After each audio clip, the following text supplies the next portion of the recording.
All right, welcome everybody. Thank you so much for being here. AI Ready RVA is a group of folks. It's not an organization quite yet, but it will be very soon. You guys are going to have a great time today. I think you already are feeling the energy, but the presentation is going to be phenomenal. I had a chance to review the slide deck ahead of the event, and Jeff's a skilled educator, and he's got a lot of gems in there for you, so I'm really excited about this. Before we get started, my name is Will Melton. I am part of the committee that put this together. I wanted to give a chance just to say thank you to our sponsors, the Alliance Group. I'll give Andy a moment to speak here as our host, Dean Francis from OneBridge Advisors, Mike King, and Exponent 21. But Andy, I'll give you just a minute if you would grab that. And thank you so much for having us here. Yeah, thanks, Will. Andy Porch with the Alliance Group, and grateful to be your host today, and proud to kind of partner with our other sponsors, with Dean and Jeff and Mike. When Will reached out back last year about kind of joining our ad hoc group and kind of beginning this journey, it's been exciting to see kind of how we've evolved and how we've grown, and really appreciate all the kind of interest and enthusiasm here today, and look forward to kind of what the future will bring. Our firm, the Alliance Group, we're a public relations, public affairs firm. We are proud to celebrate our 25th anniversary this year. We work with clients locally and statewide across Virginia in a variety of industry sectors, helping with their public relations and communications needs. And so just excited to welcome all of you today. Thank you. Thanks, Andy. And Dean, if you come up here, if you guys don't know Dean Francis, he is all over Richmond. He's plugged into nonprofits all across town. And I'll let him talk about what he does. It's not conventional, but it's helping a lot of folks here, Dean. Yes, great to be here, everybody. Again, Dean Francis with OneBridge Advisors, and I'm also a big fan of Richmond Water. I carry this everywhere that I go. Big fan of Will Melton. So we basically help businesses and nonprofits uncover funds that they're overlooking. And I'm going to just hit one of those today because the time on this is about to come to an end here soon. The Employee Retention Credit is for businesses and nonprofits that paid W-2 employees back during the pandemic. Here in Virginia, most businesses qualify. The challenge is people are often given the wrong information about it.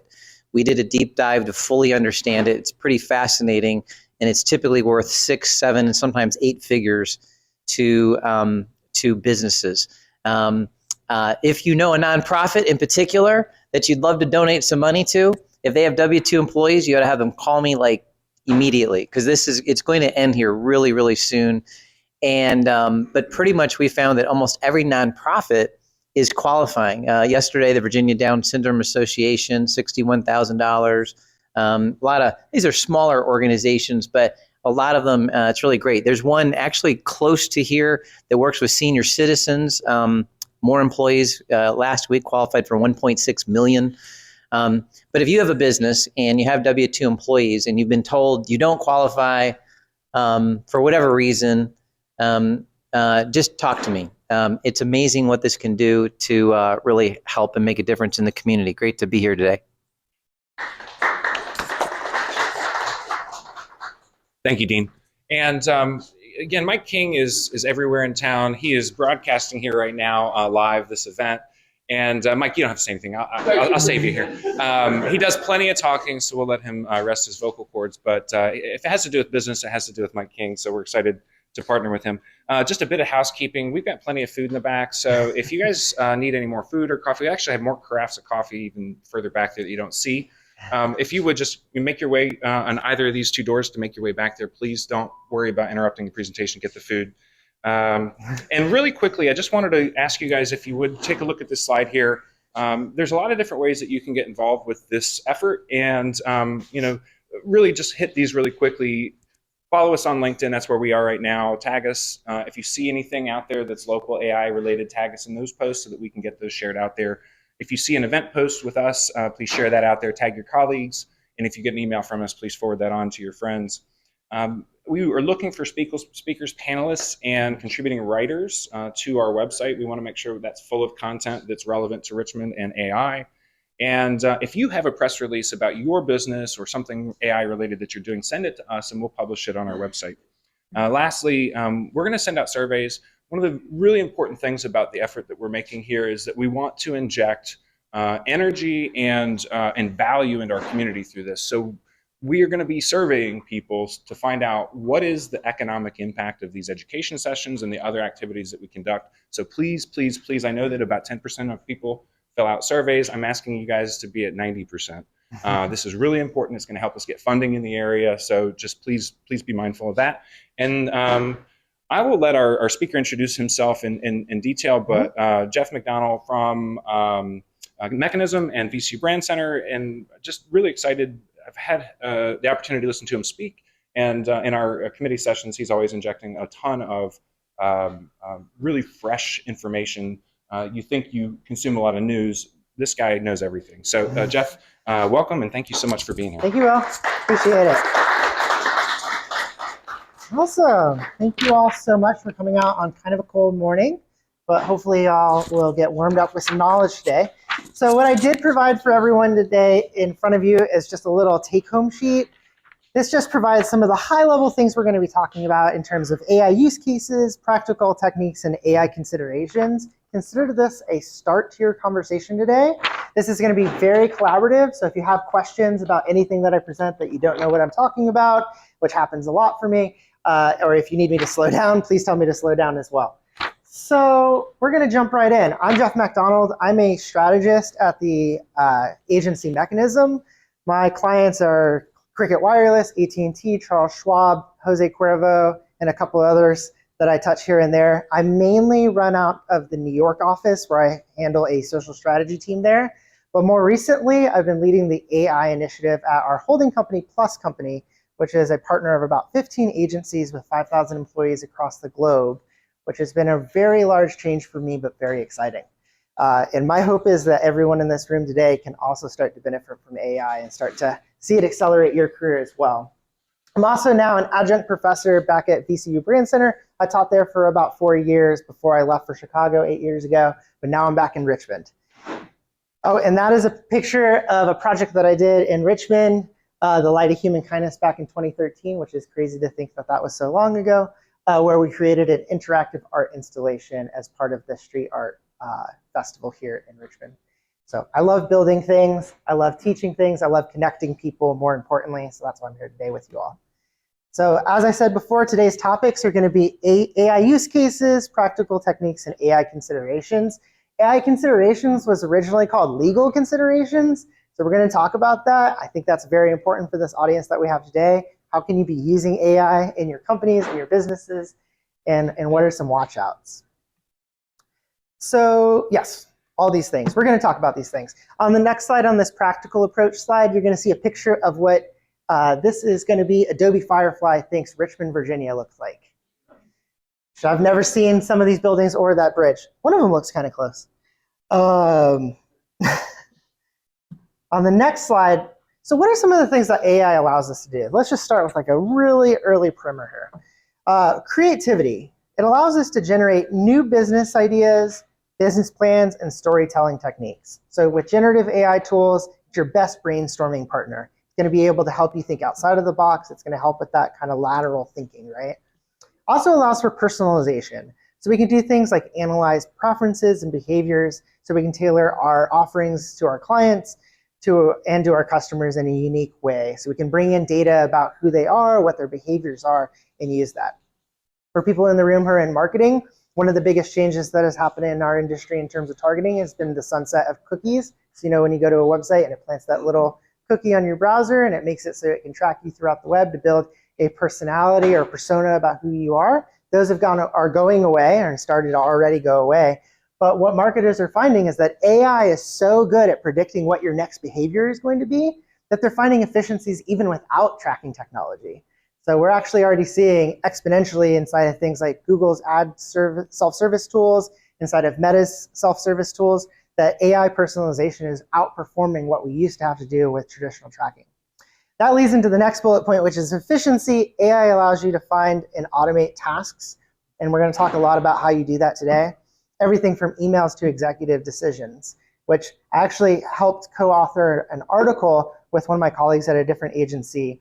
And I linked it in my link tree that's on the sheet, which talks about the automated CEO, or an idea of not replacing the CEO position, but augmenting it with AI decision making. So how did we get here, and where are we in this process? So this is a Google Trends chart that shows the searches around the term artificial intelligence. And I've pulled out a couple of key points in our process here. So the first big spike you see right in the middle of 2022 is a Google engineer saying AI has feelings.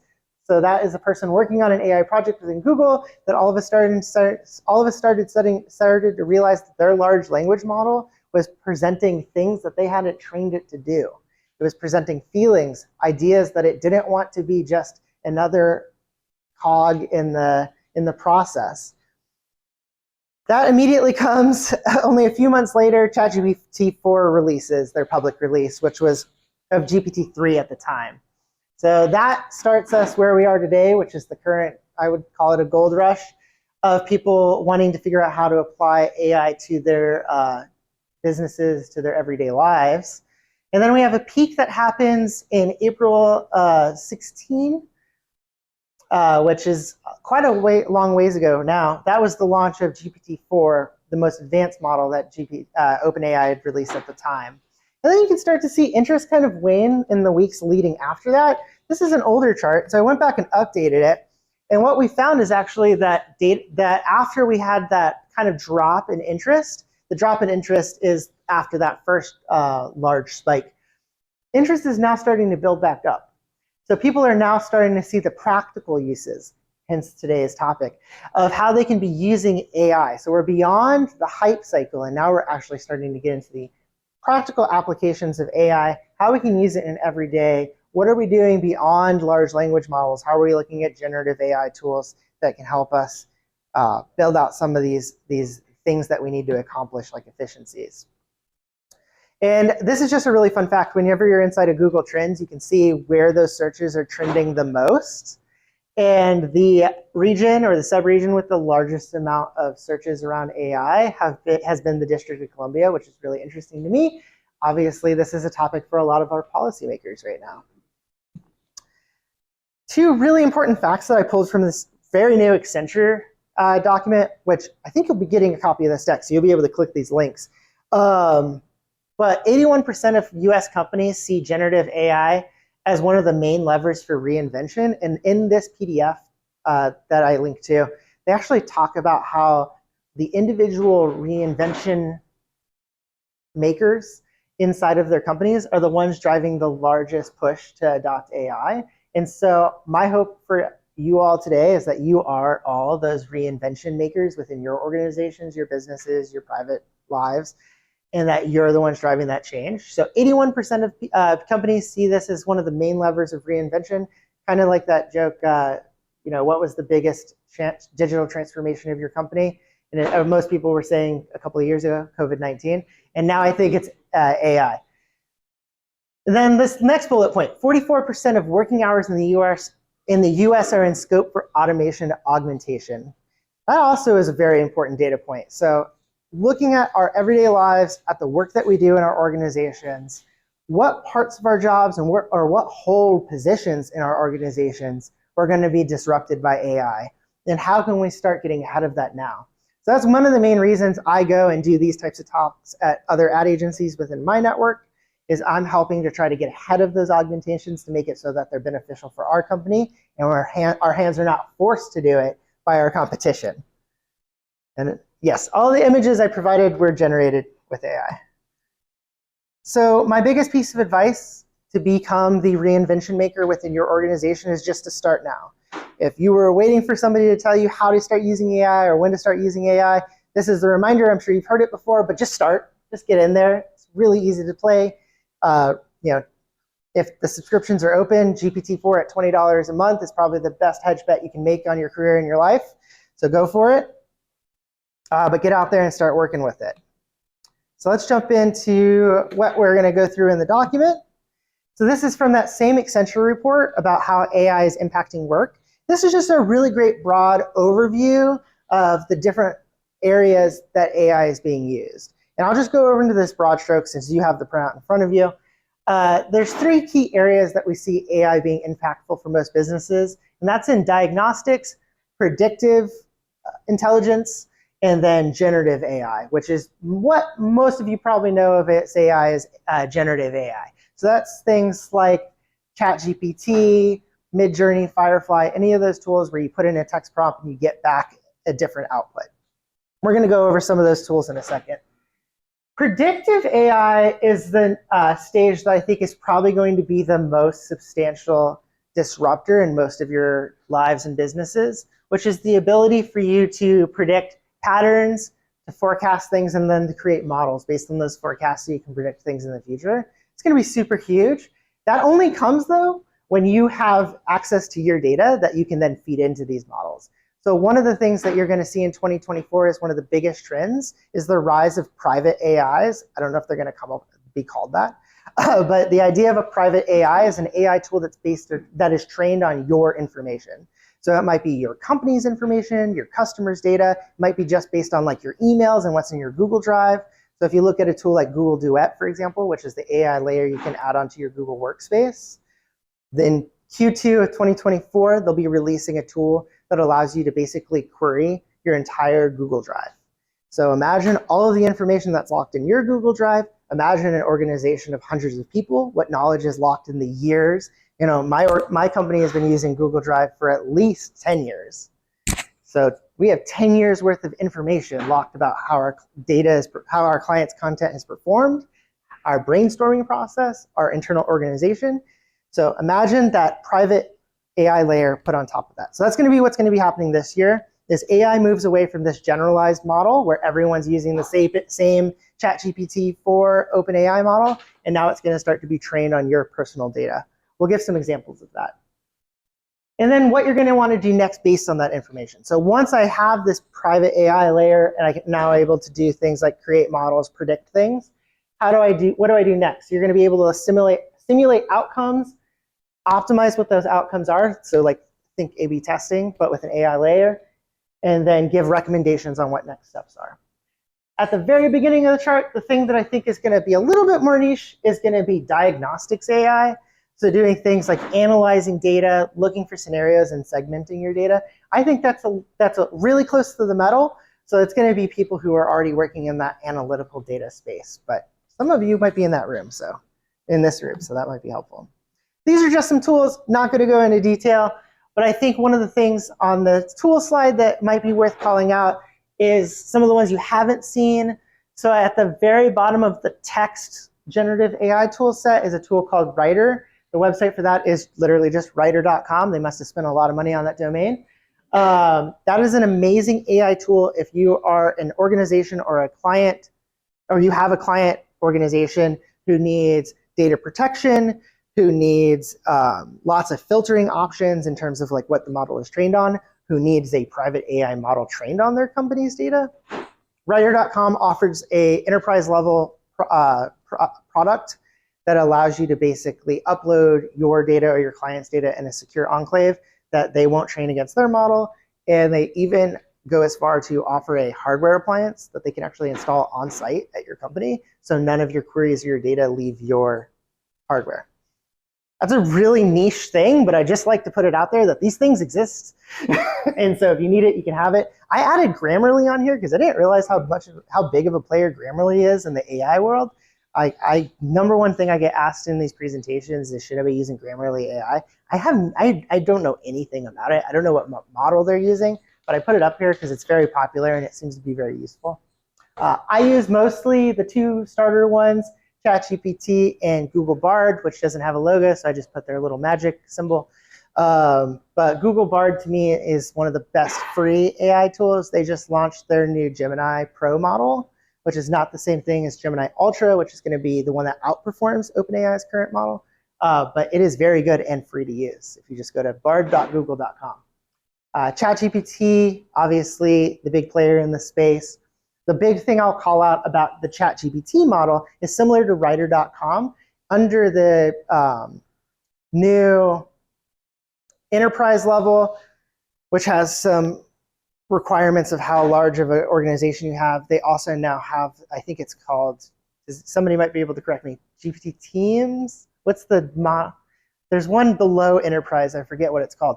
But it's Teams, GPT Teams, and that allows you to get some of the same benefits of enterprise, but not pay the very large exorbitant, you have to have 150 seats and sign a 1-year contract. With this, the minimum is 2 seats, and you can get some of the same protections. So you're going to get the copyright shield, which means that all of your AI generations that happen that are text-based and image-based using DALL-E are going to have copyright shields, so they'll protect you from any lawsuits that may happen in the future. So you'll get that full protection. You'll also get the ability to turn off training of your data, which means that if you decide that you want to do things like upload your customer data or upload your company's private information, you can feel a little bit more safe that in writing they're telling you that they're not training on your model. It's up to you if you want to trust them. I'll give examples of the next couple in the upcoming slides, so I don't need to talk about them. Obviously, data is a really big space. I talked about Google Suite. Obviously, Microsoft's getting into this space as well. Everyone is rushing to create private data models because that's where the money's going to be at. So this is just an example on the next slide of my workflow when I'm creating something in AI. So I work in an advertising agency. So one of the big spaces that I work in is in creating content. And so this is just a little bit of a workflow and the tools that I've used. So in this example, and you're going to see the output in a second, I wanted to create an AI-generated video for a pitch for an olive oil company. Full disclosure, this is not real. We did not pitch this olive oil company. This is just for this meeting.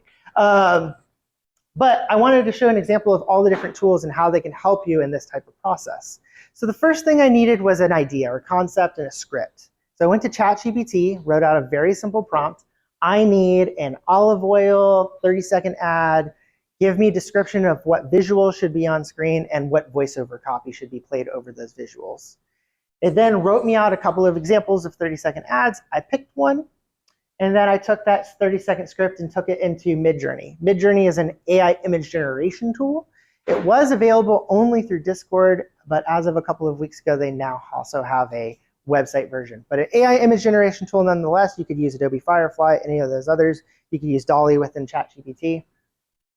And I generated some reference images based on what ChatGPT had said in the script it needed. So a picture of a salad, a picture of olive oil being poured out of a glass decanter.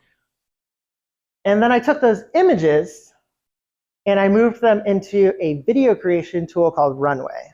So Runway, they have a new version of their tool. They're also partnering with, you'll see this in a second, Getty Images to make a commercially licensable version of their app.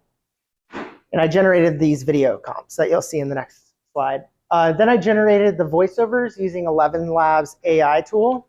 11 Labs has an amazing text-to-voice suite. When I did this, they only had like 12 voices. Now I think they have over 60, and you can even choose like if you want like the characters' inflections to do certain things for you. It's very advanced, very cool. So 11 Labs just generated the voiceover you're going to hear. Then I needed music.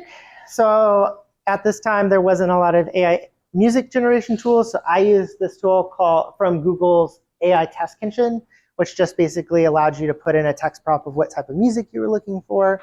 I went back to ChatGPT and asked it to give me some notes about what this music should sound like for this video. It gave me the prompt, fed it into Google's tool, gave me a, I want to say 10-second clip or 20-second clip. That was not long enough for my 30-second video ad.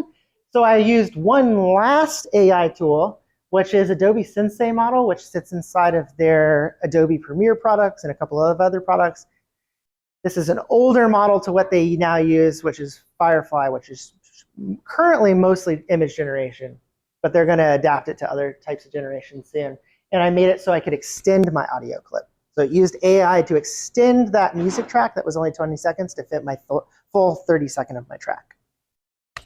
So yes? This sounds like a lot of stuff. So I'm just curious, like when we're starting now, I would just say I'm curious to see like how long that process took you versus if you take a second pitch annually or without the help. That's an amazing question. So let me tell you how it used to take. So the original process is you'd go and you'd create a creative brief. Then you would then take the creative brief to a group of art directors and copywriters and help write and ask them to write you a script and visuals for what you needed.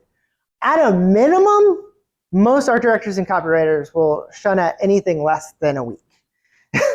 So first step, 1 week to just get the concepts, what the visuals might look like, and a rough idea of what a 30-second script will look like.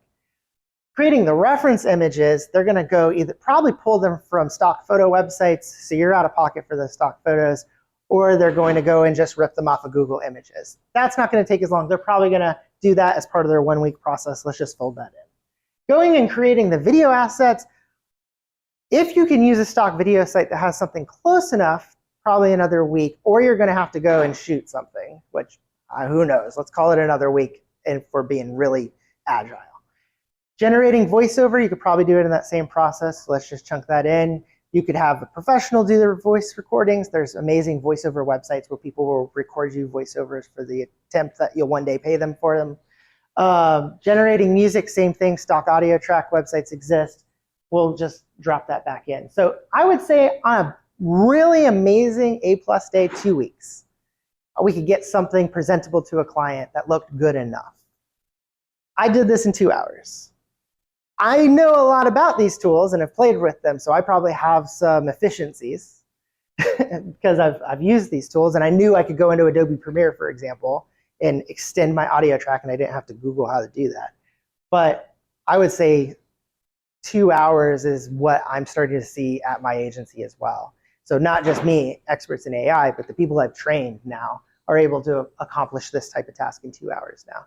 So we're able to go from an idea to a visual that represents that idea in an exponentially faster timeline than we've ever had before. And our clients are noticing it. They're very excited that we're able to show them such high fidelity prototypes of what our ideas would look like. So the next slide, we're going to show the video, and the audio is going to come out of this TV. And if it's a little bit hard to hear, don't worry about it. You'll get a copy of the video. Imagine the heart of Italy, bathed in golden sun. This is where the magic begins. Our hands, delicately picking the ripest olives, transformed into California Olive Ranch's extra virgin olive oil, for a taste that transports you here, every time. California Olive Ranch, Italy's soul, California spirit. That end image that's just a static still, that was an image I created the day Adobe Firefly launched within Photoshop. And it's just a picture of an olive oil bottle I had in my pantry that I just put on the end of my kitchen table, and then just started generating that entire Italian villa. And it was just, that's what made me know, okay, this is going to change everything. Nothing's going to be the same ever again. This video is fairly old now. I guarantee you that you could do this faster and with more high fidelity today. This is using the old version of Runway's generative model. So on the next slide, I love how it auto-plays the next one. We're going to talk about practical techniques. So now you've gotten hopefully some inspiration on how you would use AI, and I've shown you a little bit about what it can do. Let's talk about some examples that you yourself could start using today. So the first one is this idea of hosting an imaginary panel discussion. So this is one of my favorite techniques with AI. Some of you may have heard this term synthetic data, this idea of creating data out of nowhere or out of basically information that you provided to it. I'll give you a practical use case for it. In this example, I wanted to create a discussion around the olive oil video you just saw. And so what I did is I went online and I found a couple of blog posts, comments from TikTok, which we'll talk more about, and a couple other data sources, and just fed them into a spreadsheet of who the olive oil consumer is, particularly the California Olive Oil Company. And I fed that in to create a model that was my own using new data of who would be the the purchaser of this olive oil brand. I then fed that into ChatGPT and said, create for me 3 personas, customers, who would be the ideal candidate to be buying our product. Now, based on that information, generate for me 3 new olive oil products that we can start selling to this new consumer. And then I looked at the examples that it gave, and I picked one. I think the example, I forget the actual one that's in there. I think I started putting olive oil in a new type of container that was more easily recyclable. I then fed that information back into ChatGPT as this prompt. Generate for me a 3-person panel discussion moderated by you. Well, I will ask you questions and you will moderate the conversation with these 3 personas. And then that's what ensued, was a synthetic conversation with these 3 panelists, where I continued to ask questions about our ad. I put in the copy from the ad that you just saw so they could give me feedback about the ad that they just saw. I put in information about the product and the product line and how we were intending to market it and position it. And I was able to get feedback from these 3 customers. This is a really unique way for you to start using the data, but the first step of it is the most important thing that I want to teach to you, which is that I had to go and collect new first-party data. I had to go and find those comments on Amazon Shop about olive oil. I had to go scrape TikTok comments. I had to go find blog posts from people who are in our consideration set. Because if you're just using the base model of ChatGPT with its 9 billion points of information, you're using the same data set that everyone is using, including your competitors. So your outputs are going to be the same outputs that your competitors are getting and everyone else. So you need to provide unique information that you collect. So in this case, I'm using consumer information. You could use analytics from how your content is performing on social media. You can do past performance financially of your company or your clients to help you create a unique model that then makes exercises like this, like hosting an imaginary panel discussion, more enriched and informed. You wouldn't want to jump straight into ChatGPT and ask for 3 personas of olive oil consumers because you don't have any unique data there, and you might be actually using information that's incorrect. So if you're providing the information, you can at least know that there's a somewhat single source of truth that you went out and collected.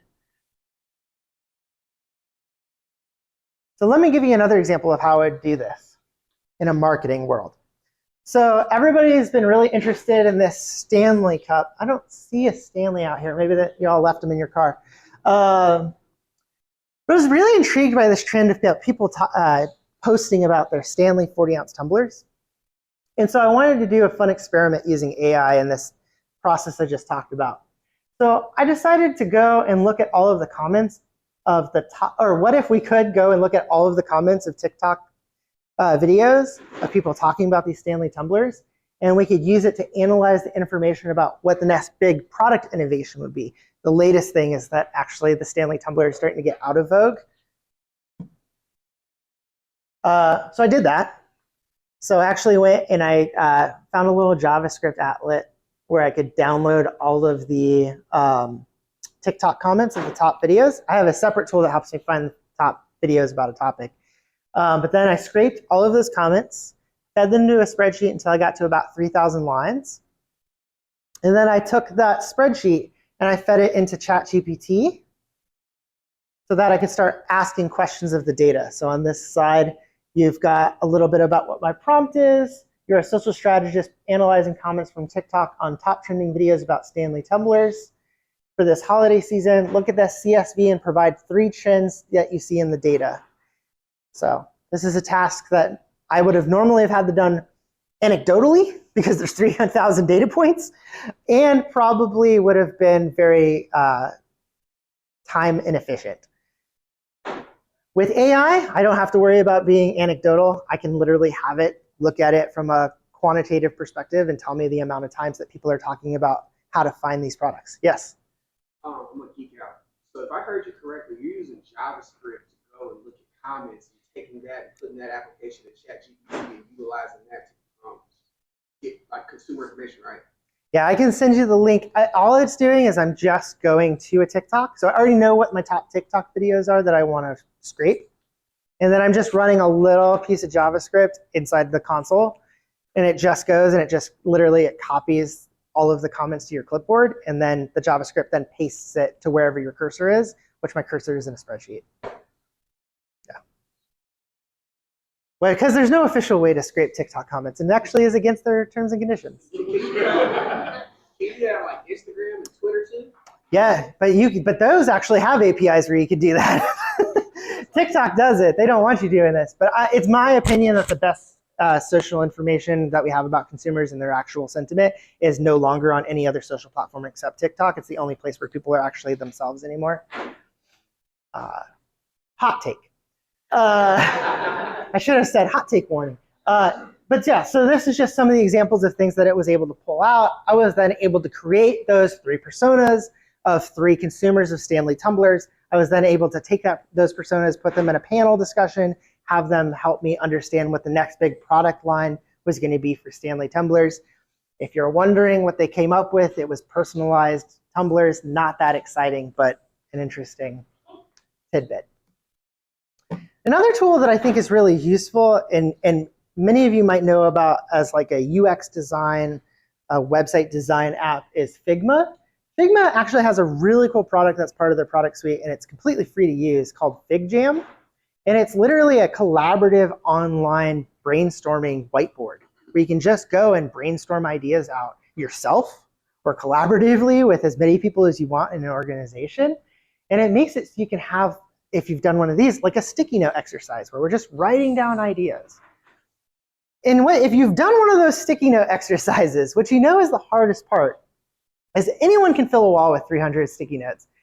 The work comes in organizing that data. This does this for you. So what you do is, and I did this in the example of the image, I've gone and done the sticky note exercise with myself. And then I've just selected all of the sticky notes, and using AI, it categorizes them into these 3 areas. So I've only got 4 sticky notes here, so really easy categorization. But you can imagine if you had done a really thorough 1-hour brainstorm, this would be very helpful for it to automatically already auto-categorize all of the things that are as part of this brainstorming process. And then the last thing that it does is you can then select those sticky notes, those categories, and have it summarize it. The next step that I take in this process is I take the summary and the sticky notes information and I export it, or I copy and paste it over to ChatGPT or any large language model, and I say, these were the notes from a brainstorming session, give me action items. +1, if you record your meeting, you can then take the transcript from the meeting that happened during that brainstorm, feed it into ChatGPT, Bard, any of these large language models that allow you to upload a file, and you can have it use that informed information from the conversation that happened, not just the output that was actually recorded in the app. And all that can happen within FigJam, which is really cool. Except for the taking it out into ChatGPT, obviously. So really cool there. This is another tool that has been getting some press lately because Mr. Amazon, Jeff Bezos, thinks that this is the app that he wants to put all of his money behind, which is Perplexity.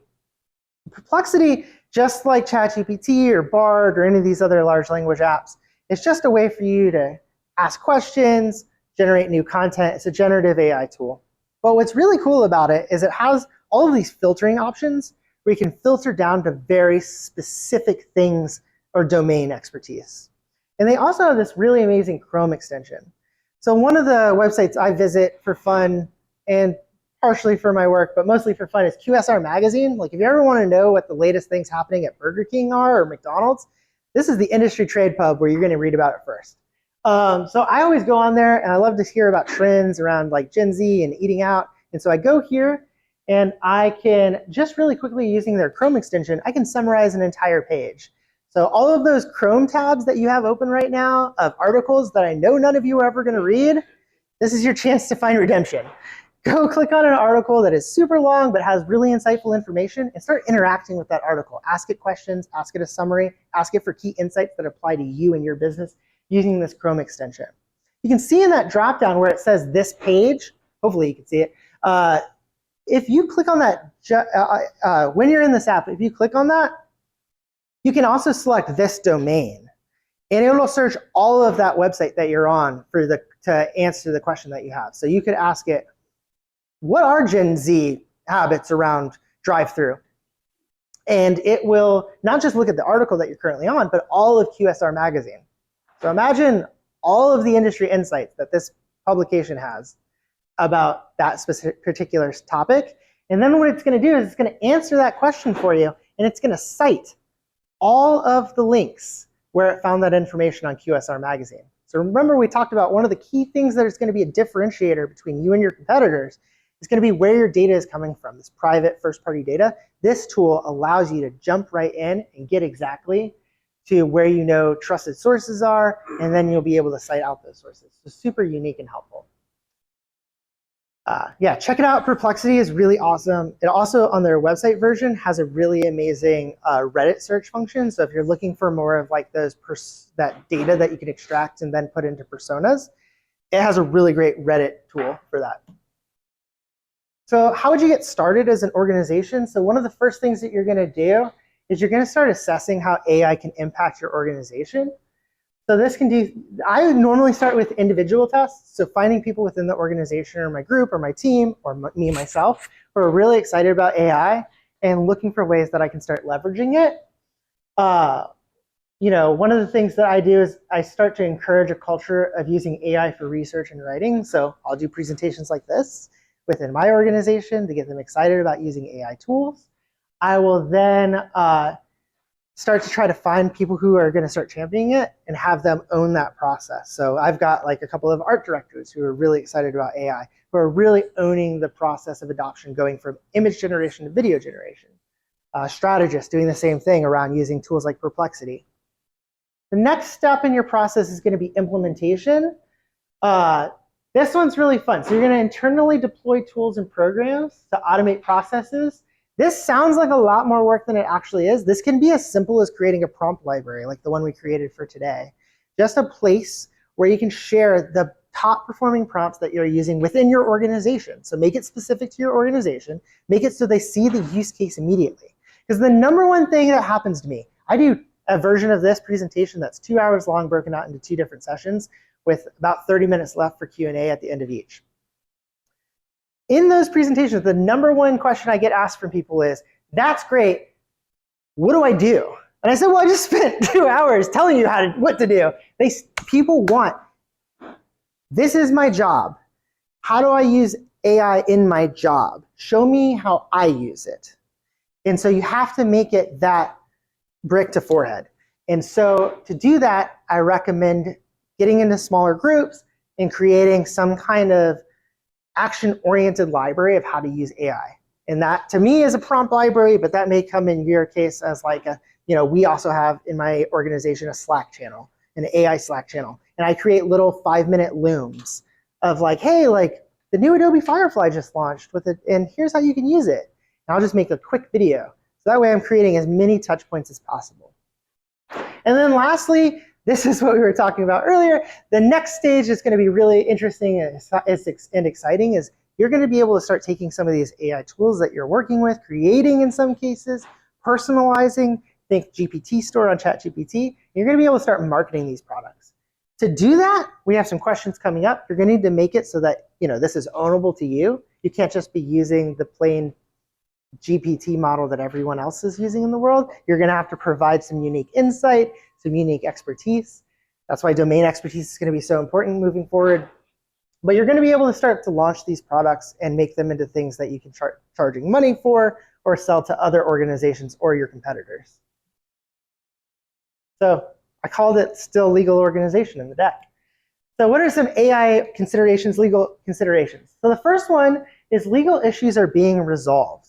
So one of the things that we started to see this last year as we saw the rise of AI tool adoption and the interest in what people were using AI for was the rise in organizations that were creating the applications, we'll start there, going and protecting us as users or as customers. So everyone's got a different name for it. OpenAI's is called Copyright Shield. Adobe doesn't have a name for it, but theirs is just called we give you legal indemnification. And they have a really nice contract that they'll send you if you want a copy of it. But basically, the organizations are actually deciding that they're going to hedge their bets.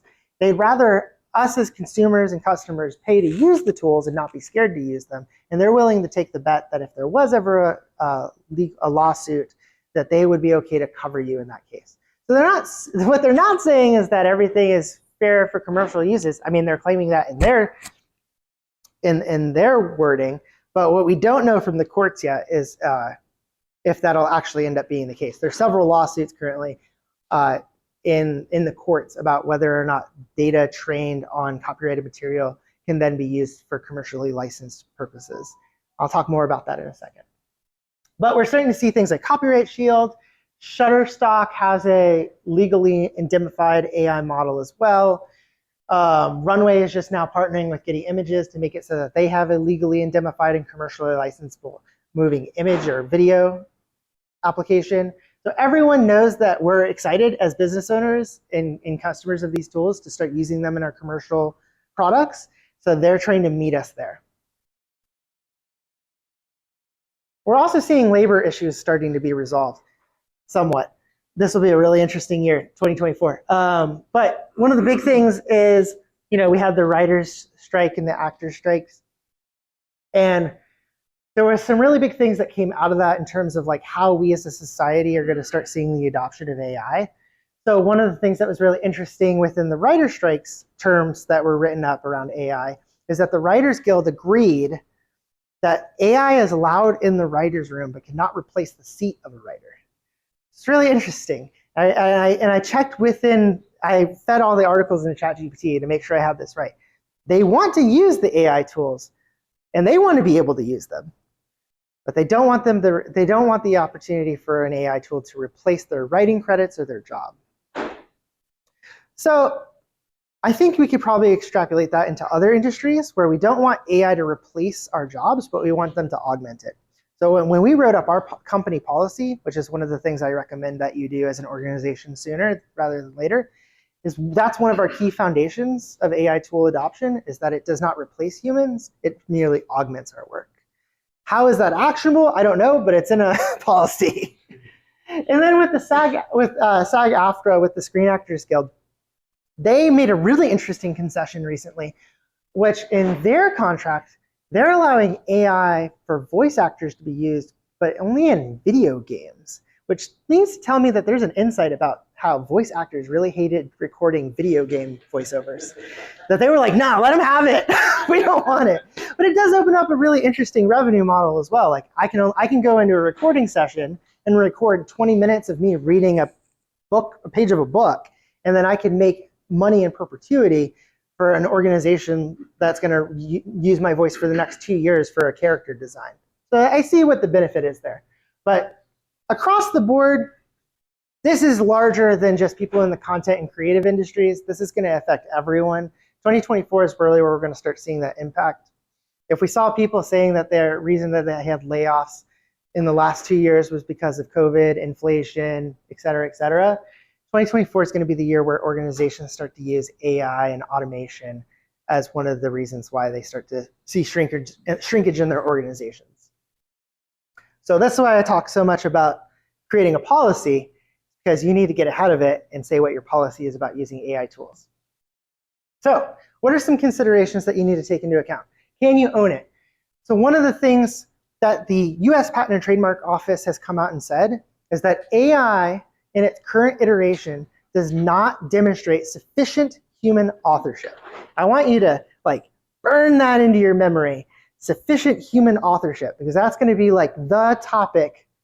Well, we'll see how nerdy we get, but that'll be the topic of society at the end of this year, which is how do we define sufficient human authorship, or what it means to be humans, creators. Let's not get too heady with it. Right now, they've opened up public comment about this topic, and they're asking for us as a society to comment about what it means to be a sufficient human author into something. If I go into ChatGPT and ask it for it to write me a 30-second script for an olive oil ad, is that sufficient human authorship? I didn't provide it any information about the olive oil yet, or my customers. I didn't give it any thought starters. I just said, write me a 30-second ad. That might not meet the criteria. But if I bring a mood board, unique first-party interviews with our consumers, sales data over the last 10 years of my olive oil, that might meet the standard of sufficient human authorship. We have, as a society, as consumers, need to decide what does that mean for us, and at what point does something become just a simple answer to a query versus actually creating genuine novel ideas. So taking that full circle, what does that mean for you? You need to start looking at AI tools in a way that you can augment them from what is the very vanilla base layer that is provided to you, and start figuring out how you can turn them into private AI tools. That brings us to the next point, was very similar. Is it unique? Are you providing something into it that makes your output special and marketable? And then lastly, do you have a plan? Are you creating an internal governance plan or a POV around AI? This can be as high fidelity or low fidelity as you need. You can make a full action plan about how you plan to roll out AI in your organization over the next 3 years, like my company has. Or you can just say, we support AI for augmenting our work, but it won't replace our jobs. It'd be that simple. And then you should start looking at these tools and which ones your organization wants to start adopting. So today we talked about a couple of tools that do provide things like legal indemnification. That might be super important for you. So you'll want to look at those more mass marketed tools, like ones from Google, Microsoft, OpenAI, which we can just call Microsoft at this point. You might want to go with those that in Adobe that are going to have the legal firepower to actually protect you in the case of a lawsuit and whatever happens within the Patent and Trademark Office. And then in that same regard, you're going to want, in that process of deciding what tools you're going to have, you're going to need to create a criteria for how you analyze them. So do we own the inputs? Do we own the outputs? Do they train their model on our inputs and the data we provide it? You're going to want to know all of those things before you start using them in a commercial setting. So what I do as an organization is we have just a really simple email thread or email group. And when somebody wants to have a new tool approved within the organization, they email the group. That email then goes out to an IT team member and a legal member of our team, a lawyer. And they analyze the terms and conditions and the contracts to make sure that it meets all of our regards, which are all those things: legal indemnification, the fact that we own our inputs and outputs, and the fact that they won't train their model on our data. And then we have a green list, red list of tools. And the green list is really short and the red list is really long. So be careful with what tools you're using. Oh, and the last thing, also discuss how you want to disclose AI usage. So at our company, we're piloting disclosing AI usage, and the reason we did it when asked. So we don't come to meetings and say, and we generated all these images in AI. But if they did want to know, how'd you make those images? We tell them, we used Midjourney version 7. These were the prompts we used. This is our license. Here's our legal indemnification. We have that all prepared, and we are able to speak to it, but that's our disclosure process right now. And thank you. Appreciate it.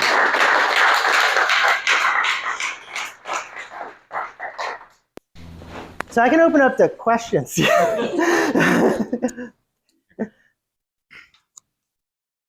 All right. Hey, Jeff, I'm Jonathan. So I have a series of questions, and I've been taking notes. Thank you for the talk. Anytime.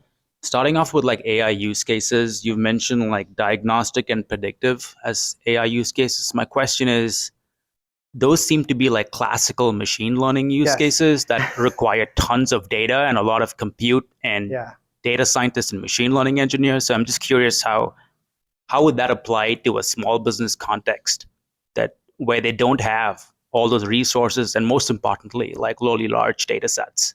So I just want to get clarity on that and what you meant by that. Yeah. So in terms of predictions with your data, yes, you do. In order to make it accurate, you need as much data as possible. So for example, we're doing prediction on how a social media post will perform in my team. And, we're only basing it off of like 300 tweets. How will the next tweet perform? It's only as accurate as the data would provide it. To us, it's within this, that is not a business critical decision that it's showing us, that how well a tweet's going to perform. So I think you have to see what your application of it's going to be. If you're using as like a business critical part of your process where it's like, no, like we're doing financial planning and these models need to be completely accurate because our entire business model is based on future projections of this portfolio. That's where you might want to start looking at like a more data intensive tool. So like I'm using like $20 ChatGPT for my tools, for my data prediction of how a tweet will perform. But there are data intensive tools that have been around for years before even we had large language models and ChatGPT that have been good at this. One of the things that if you are looking to start playing around in this more like analytical data space prediction models and actually generate your own model that you can, what's really cool is take it with you, is Google Sheets actually has this built in, which is really cool. So inside of Google Sheets, you can add extensions. And one of the extensions you can add is I wish I included the slide, I normally do, but it's a large language model creation tool. I think they call it, I'll hold it up before I leave today, but it's a tool that basically you can train on your data set. So the example code that they give you is a scientist collecting data about a bunch of penguins and whether or not the penguins will have like spots or not. And then there's a missing data column, which you would call your like prediction portion of your data. And then what it does is you just highlight the columns, you click run model. It then generates a close fit model as best as it can to create a prediction of what the outcomes will be based on the other data sets. Right. What's really cool about that is then you can the code that it creates is a standardized algorithm model. I think it's using a Jupyter book, if I'm saying that right, is where it executes. I forget what the code language is, but you can actually take out that. It's R or Python. Yeah. So you can actually take that code out of that and take it where you need. So you mentioned about analyzing your tweet. Mm-hmm. What do you mean by that? Like, are you, is it like a sentiment analysis tool or like? No, we're doing it based on the content. So it's all just qualitative backed up by the quantitative data of performance. So we have 300, let's give an example. We have 300 tweets and I have performance data on those 300 tweets. Right. How many engagements, impressions, et cetera. Mm-hmm. Then what I do is I feed that all in to ChatGPT as a spreadsheet. Okay. And I say, based on the information you see before, what are the top predictors of how a tweet will perform? And then it writes out like length, engaging content, CTAs, things you all can probably just decide without having to use ChatGPT. And then what I do is I then feed in 15 new posts or have it come up with 15 new posts and then give me predictions about impressions, engagements that it thinks it'll see. Gotcha. And sorry, I have a bunch of questions, but if others have questions to go, like they probably should just cut me off. You mentioned something about synthetic data. Like, what did you mean by that again? Like, is it just just like a overarching theme? The idea of synthetic data is just creating new data where data doesn't exist, right? But grounding it in prior data. So you're not just making it up out of the blue. So my synthetic data was what would be the responses of potential consumers of an olive oil brand. The original information I brought was the sentiment and information about who our consumers are, so I could base it on actual real world responses. But the synthetic part was all that new information, which was how they would react to a campaign. Okay, that was interesting because like synthetic data we typically use when you don't have enough data to train your machine learning model. That's when you'd use create synthetic data sets. I was a little confused about what you meant by that, but thank you for explaining that. Mm-hmm. Yes, go ahead. I'm gonna pass it over to you. Thank you again for being gracious and providing an excellent first step. You're solid young man. Thank you.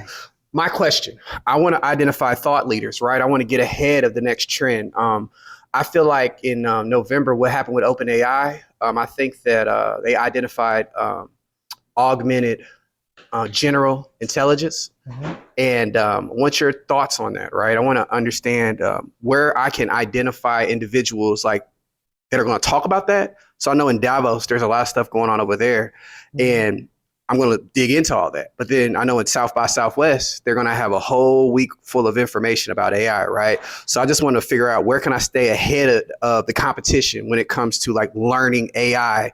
And yeah, I guess talk to me about what you think about like that, and then just what happened in November with OpenAI and Sam Altman, because I think that's very, very fascinating. I probably won't have too much about the November stuff, but in terms of like keeping ahead of the changes in the AI world and just tracking thought leaders, in my Linktree link that's at the top of the document, you'll see one of the first links on that Linktree site is a link to is a link to my Twitter list for AI influencers and people I follow. It's a really great resource. The people that I follow in that group are the people who are always the first to talk about a new tool. A lot of them are, embedded in these organizations in an unofficial way, so they get access to tools before anyone else does, because these organizations know that they'll talk about them and they'll get like a temperature gauge on whether or not this is what Adobe should do, OpenAI should do. So check out that Twitter list that I link. That's a really great place to keep track on. Futuretools.io is also a really great website if you're just looking for like what tools are out there and available. It's just like an appendix of AI tools. It's one, in my opinion, one of the best curated, most updated. But to your question, there's a news tab at the very top of the site. So futuretools.io, and that's updated, not in real time. I'd say the information there is probably like 24 hours old, but a really great way if you like unplugged for a couple of days. Now you just want to catch back up what happened in AI. That's where I go, because Twitter, it's too fast. So it's a good place to get the summary. Can I recommend another one? Yeah. The Warehouse.ai, absolute great resource if you're trying to just get all like AI stuff in one place, man. So both of those would be great. Awesome. Jeff, my question for you is, if you're relatively new to AI or just using it for the first time, what would be the best question to ask to get the most value out of it to get started? The best question to ask to get the most value out of it? Well, to me, in order to see an immediate value, the application has to be super practical. So it's going to be personalized. Whatever it is, it's going to be very specific to what you're doing. But then I would ask it to just expand upon what you've provided. So what I'm trying to say here is take something that you're already an expert at. So let's say in my case, like I'm already really fascinated by the changes in social media habits on a platform like TikTok. So I might prompt it and say like, what are the top trends in how consumers are talking about AI tools on TikTok? And then it's going to start writing out some ideas. And then see it as a writing partner at that point. Like feed it other questions and answers you have, and see it as an extension of yourself in a very specific use case. That's I think how I would first go out trying to find the most amount of value at the very beginning, is just using it as a partner. Don't ask it to already know the answers or already be the expert. The other thing I will do, and this is just like not to get into prompt writing because I have a whole separate presentation about prompt writing, but another thing that can be really helpful the first time you're ever using an AI tool to make it really applicable and useful the first time you use it is to like narrow down the subject matter expertise of that AI tool. So OpenAI's GPT-4, 9 billion parameters of information. 9 billion parameters of information. It's an expert at cooking at the same expertise level it is at financial advice. And so when you're asking its computing power to go after a very specific task, the more narrow you are with your question and the more informed your question, how you write it is, it's going to put all that computing power at that query. So if I write, you, like I had before, you are a social media expert analyzing TikTok trends, it already knows, I don't need to know about cooking and financial advice and all the other, I can use the several 100,000 or million parameters I know about this particular topic. So narrowing down what your field of expertise is when you're writing your prompt makes it so you're putting the most amount of your computing power towards answering your question and not the AI tool trying to define what your question even is. Hopefully that was helpful.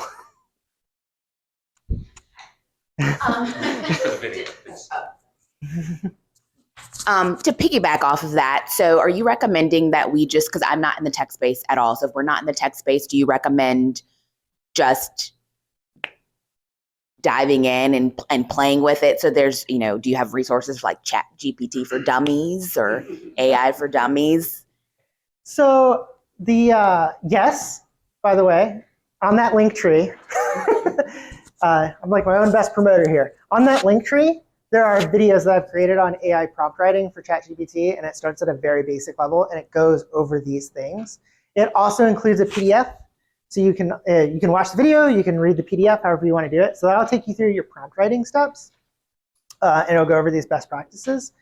But yeah, just get out there. Even if you don't I don't know what the current sign up process is for ChatGPT right now, but like Bard, if you already have a Google Gmail account, go to bard.google.com today and start using it. It's really good for free.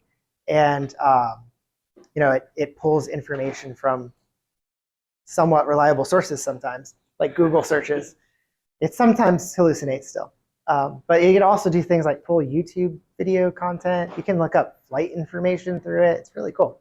So check out Bard. Obviously, GPT, I think it's still the best $20 you'll ever spend to further your career. That's a really great place to start. And then the tools that I have on my link tree are a great place to get started just about learning how to use GPT or any of those tools for prompt writing. Would you suggest Copilot too? Yeah. Yep, Copilot, going to be GPT-4. Great way to get access to GPT-4 for free right now, which is awesome. So you can use the best model available currently. I think it even does Dolly image generations. Not as good, but it does. It does. Hi. So one suggestion based on what she just said, do something silly. I asked it to write an address to the UN in the voice of Elmer Fudd, and it did it in 60 seconds. It was terrifying and very funny. I'm interested in the data collection piece. You talked about your hot take about TikTok. Mm-hmm. So if you don't mind me, I want to hijack the audience for a second. Mm-hmm. How many people in this room used TikTok, either posted or made a comment, not just scrolled, in the last week? Okay, so that's the interesting thing about data gathering. So that was my question. Yeah. If I'm trying to sell the next Stanley Cup, I'm totally all over, or the next collab makeup palette or whatever, I'm totally on TikTok. But if I'm trying to reach executives solving problems, or if I'm trying to reach real estate people trying to figure out their, whatever, what's the workaround, given that your statement that I think you're right, that people are most exposing themselves on TikTok and sending all that straight to China, which is fascinating. Yeah. What's the workaround for data gathering when their shields are up? Like if you're going to data gather on LinkedIn, for instance, any insight into how to kind of crack the shell around some of those things? I'll say it's maybe a little bit out of my domain expertise, yeah. The actual official data gathering portion. I'm very much like a tourist when it comes to the world of data collection. But what I've done, like you saw in my QSR magazine example, that is an example of an amazing data source with really insightful facts, like factual information about consumer trends, similar like what you might find in a LinkedIn post. So, that's why I use Perplexity, is I want to be able to query things outside of like your traditional spaces for like social listening. So I'm using, trend or business journals like QSR Magazine. I am going and finding reports that are written as PDFs about topics. So like one of the things I have access to is Mintel. So I'm downloading like these giant Mintel reports. I'm feeding those into ChatGPT, which I know is against their terms and conditions, or Mintel's. But yeah, I'm finding other outsourced data sources as best I can to help with that. The other thing that I didn't touch upon is one of the things I've also started doing is I'm leaning more into surveys than I ever had before. More particularly because in the past when I've done survey design, again, I'm a tourist at this, but what I've done in the past around survey design is I've made it very like quantifiable, like yes or no responses, or 1 through 5. That's how you do it, because you want to know, oh, it was a 4.7. The average sentiment of how people felt was a 4.7. Well, now with AI tools, I can leave free entry forms, like paragraphs. People can write me paragraphs about how they feel about a product, a brand, whatever. And I don't care that I get back hundreds of paragraphs back of information. I feed them into ChatGPT, it gives me the summary instantaneously. So I'm doing a lot more survey collection than I have in the past, and I'm using free form entry versus like that more quantitative scale. I mean, it suggests the skills that we need to get better at is knowing how to find data, knowing how to generate, how to prompt the generation of data, and survey questions, and stop asking, would you buy this, and start asking, how are you currently solving this kind of questions to really get there. 100%. Yeah. What you have as that foundational data or that proprietary algorithm or source is going to be what's the difference maker for you to be able to sell that as a product. To give an example in the real world, there's an AI tool that I was pitched, and it was for PR agencies to help pitch stories to journalists. And everything in the demo to me looked like ChatGPT. I was like, yeah, it's going to like help me write my pitch. It's going to help me like find publications that would publish my pitch, whatever. And then they get to the end of the pitch, the end of their pitch, their presentation to me, and they say, oh yeah, we have a proprietary database that only we have access to of the email addresses and the names of these actual journalists, and we have first rights to contact them with story ideas. And I was like, oh, that's what you're paying for. You're actually paying for that unique data set that only you have access to. They were also the exclusive partner of a podcasting transcription service, which transcribes like 50,000 podcasts a day. And they were able to find where your story or your product could be best inserted in a podcast. And they also had an exclusivity deal on that data where no one could create an AI tool that did that exact object. So you're going to start seeing that. A lot of people are going to say, oh, our data is exclusively licensed to this. That's going to be a big trend this year. Thank you. No problem. I'm going to take one more question.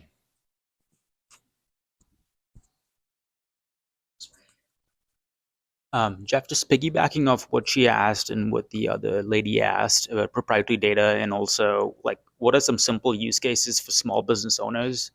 Can you quickly explain to small business owners here how they can use ChatGPT to build their own GPTs? Mm-hmm. So, for example, if they have a gap on their executive team and they don't have a chief marketing officer or a chief operational officer, how can they build a virtual CMO, for example, right? It's fairly simple to create a GPT. I'm sure you've built several GPTs yourself. So I think just piggybacking off those two questions, I think will be really helpful for everyone, including myself, to just understand more about how you can, augment the gaps on your team by building these GPTs. So if you don't know, a GPT is kind of like what we've been talking about, this theme of like a private AI model. A GPT is imagine if you were to spin off ChatGPT, but you were able to write the rules of what it can accomplish. My GPT that I use often is a GPT that's been fed all of the transcripts of these presentations. So that way, when I get asked to do like a PR event or something, I can really quickly ask it like, oh, I need 3 bullet points on how AI is going to disrupt the agriculture industry. And it'll like write it, but in my tone of voice and based on things I've said in the past. So imagine in your example, like if I wanted to create a chief marketing officer for my small business, I would first think about feeding unique data about my organization. So, you're going to want to scrape all of your website data, so that way the GPT that you're creating for your CMO is going to know what your organization is and what they do. Any other kind of like product information that it's going to need to know. So you're going to feed it all of that first-party proprietary information about your organization. That's going to be what it's going to use as its initial training. And then it's going to be able to borrow all of the information that it knows about marketing to become your CMO. And then you're going to be able to write a prompt that says, you are my organization's new CMO. You have 20 years experience. For whatever reason, they found in studies that when you put how many years experience it has, the AI models perform better. I don't know why. But so you write that, and then you'll say like, follow up on this information that I provided and help me drive our company to X goal, whatever your goal may be, awareness or sales. And then now you've created that GPT, your personalized CMO. And all of the prompts that you're going to then write in the future, so you're going to say like, write me a tweet. It's going to learn, it's going to use the data that it's learned from the information you provided. So the scrape of your website, the PDF about your organization, some deliverables that you've created in the past to inform future creations. And what's really cool about it is you can actually make it so that the model learns from the prompts as you go. So you can actually turn on and say that, oh, I want the model to get better as I'm using the tool. I hope that helped. So you say scrape and feed really means copy paste and upload files with some very technical way to have to deploy a scraper and yeah, download your website. It's really copy paste and upload a file, correct? Yeah, download your website as a PDF and upload that. That'll work. Yeah, and then the big thing on that in terms of like how you could then make that even more applicable, or like how as a small business, if you're looking to get started with first-party data that you might not have access to, is just starting with like Google Trends. Just go to trends.google.com, type in your business's competitors or your category, go to the trends column. If you need to, if you're more of a regional business, you can even select what those trending topics are within your region that you're operating in. You can just download like the rising trend searches, and you can use that and pull that data into your GPT, your CMO GPT. And then now you're bringing in even more real-time not proprietary, but real-time information to inform that. Start there. All right. Okay. Round of applause for Jeff, please. Thank you so much. Thank you. So just a couple of things before we take off. Thank you all so much for being here. Take some food with you when you go. I think there's still some left. I didn't mention this, but Exponent 21, my company, has put together the web platform and the payment technology for all of this, and I'd be remiss if I didn't give my team credit for that. If you guys know of anybody who needs a website, please keep us in mind. And then the last thing is we have created a prompt library. Some of you have paid for it. We're going to send that out later today to everybody who has paid for it. If you haven't paid for it and you still want it, here's my pitch. So we have, I thought I had a slide in here. Yep, so I've got a quick preview of what it looks like, but we've gathered 350 different prompts to kind of get you started thinking about everything from parenting to career development to creative things like we've talked about today. So if you don't know where to start, this is a good place to be.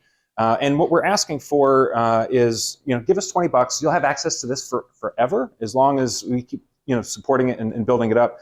And we're going to gather feedback from you guys. What can we do to make this better? How do we make it more actionable? Jeff gave some good ideas about how we can actually build an AI model that learns from all this stuff, and you can query it to come up with some prompts for yourself. So just keep that in mind as a quick start. It's always going to be there for you. It's right now, it's in a Google Sheet, and we're going to keep adding to it over time. So this QR code will get you the link to do that, or you can just visit the link that we sent out previously, and that will take you to the form. So thank you all so much for coming. Keep an eye out for future events, and have a great rest of your week.